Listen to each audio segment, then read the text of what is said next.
I've never once heard anyone who has gotten a second degree in anything while in medical school that they regretted.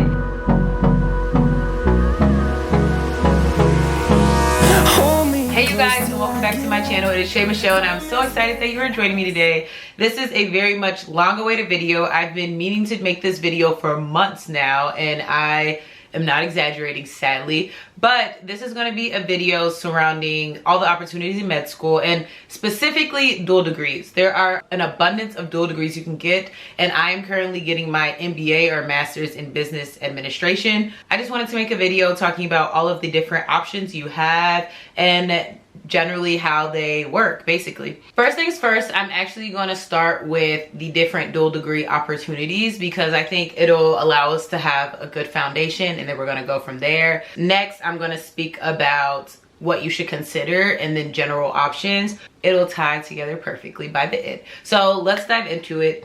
And then also to preface, everything I say is going to be from the perspective of a medical student that is then going to get a dual degree, unless I otherwise say explicitly this is for before you apply to medical school. When thinking about the different dual degree opportunities, some people do dual degrees with MBAs, which is a Master in Business Administration, and PHs, Masters in Public Health, JD to be a lawyer.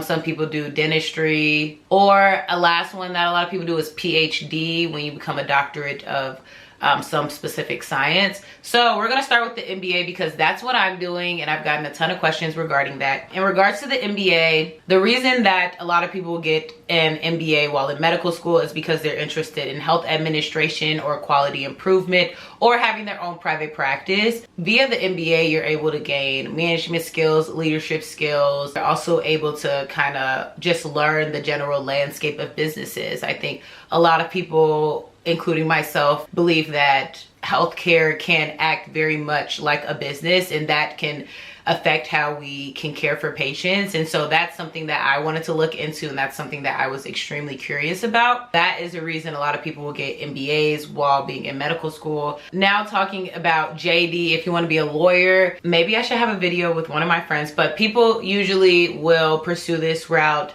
if they kind of have the two tail ends of very distinct interests in medicine and law. People who are MD JDs, it's very long schooling. You have to do all 3 years of law school and all 4 years of medical school. And because medical school entails like residency and things that for you to practice, you also need to determine if you want to practice. That's also a question for MBAs. There are some people who get their MBA and go into consulting, so they don't go to residency afterwards. That's similar to JDs. Some people do their 3 years of medical school, then they'll do their 3 years in law school. They'll finish their 4th year of medical school, and then they won't necessarily go to residency, so they won't necessarily be a practicing doctor, but they can be an expert witness during court cases and things of that nature. And then we have MD PhD. I would say that this is something that most people look at prior to medical school. You generally have to figure it out, because if you want to be an MD PhD, you have to apply to these programs, usually outright. It's usually an entirely different application process, because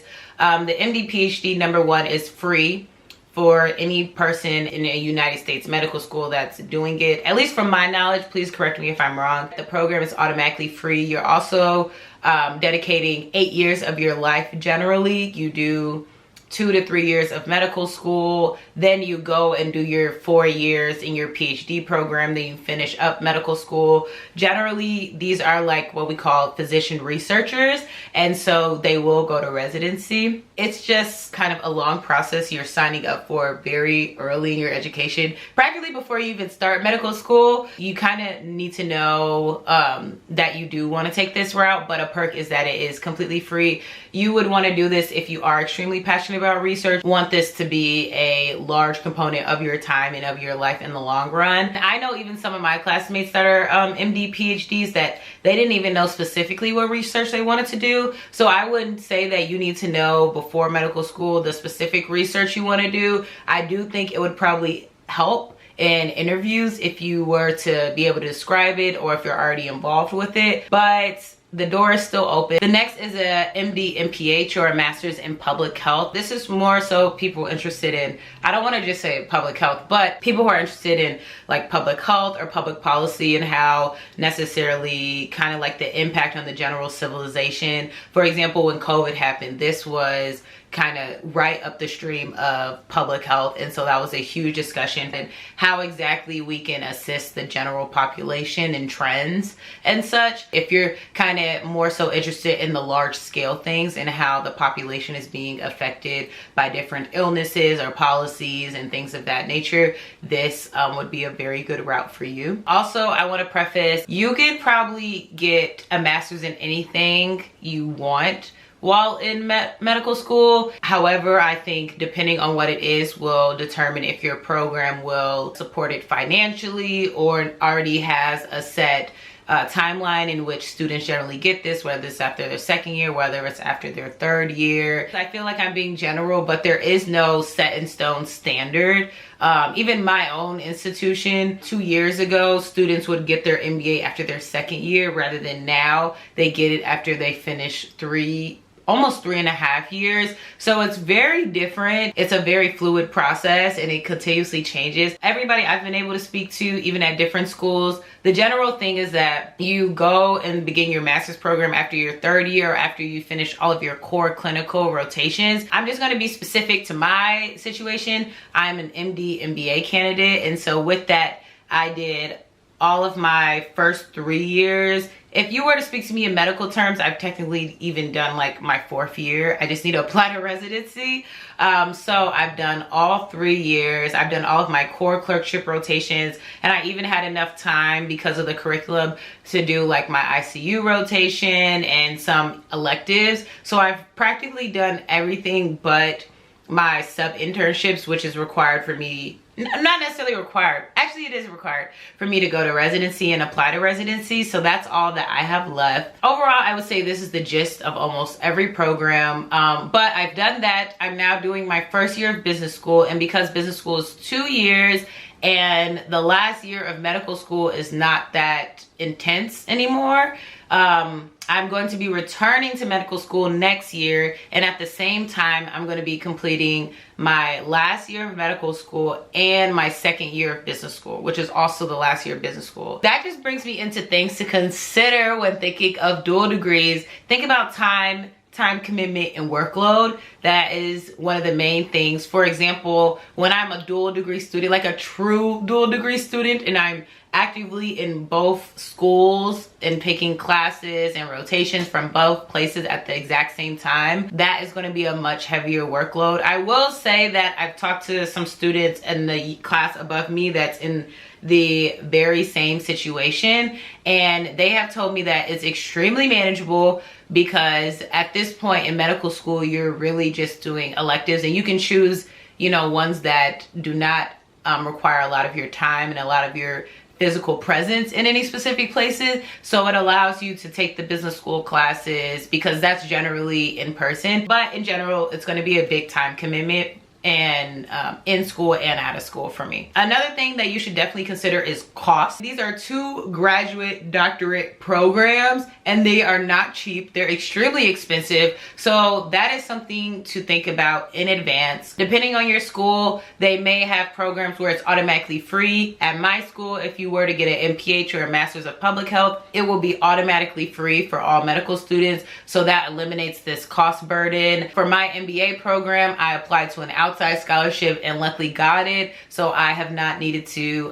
cover any tuition. That's also covered for me. Realistically, if I did not have tuition covered, I don't think I could handle the burden of medical school tuition on top of business school tuition all at the same time. Depending on your program, depending on your institution, that is something I would say honestly should be priority. Another consideration I would say that is big is testing requirement. Medical school has the MCAT, and that is very specific to medical school. That cannot be applied anywhere else, I think. Maybe the MPH, but I don't think so. Other than that, the GMAT and GRE are probably going to be your best friends. You generally need this for every graduate program, unless you're doing a JD, becoming a lawyer, that's the LSAT.